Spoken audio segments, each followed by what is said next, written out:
Ոստիկանության ակադեմիան ավելի քան 2 տասնամյակ չուներ Հրաձգայան, իսկ բացն այսօր լրացրեց 20 տարի ոստիկանության համակարգում ծառայած եւ այսօր արդեն իսկ Արմավիայի նախագահ Միխայիլ Բաղդասարովը, իսկ Հրաձգայանի մուտքի մոտ փակցված է այս ցուցանակը։ Почти 20 лет служил,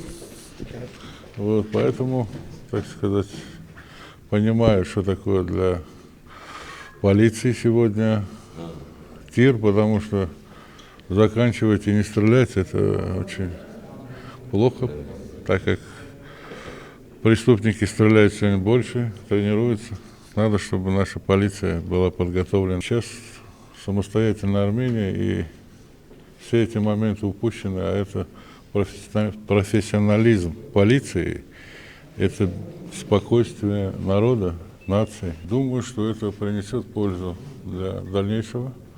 Հրաձգայանի վերանորոգման համար հատկացվել է 20 միլիոն դրամ, եւ Հրաձգայանում ստեղծվել է ձայնամեկուսիչ միջավայր։ Թիրախը դարձել է էլեկտրական, ինչը հնարավորություն է տալիս կրակելու ընթացքում չմոտենալ թիրախին եւ չվնասվել ուրիշի կրակոցից։ Հրաձգայանի որակում եւ թիրախների լավ գործունեության մեջ համոզվելու համար Միխայիլ Բաղդասարովը փորձարկեց թիրախը եւ գոհունակությամբ շարունակեց շրջայցը ոստիկանության ակադեմիայում։ Արմենուհի Կարյան, Հովիկ Գրիգորյան, Սլաքեյեմ։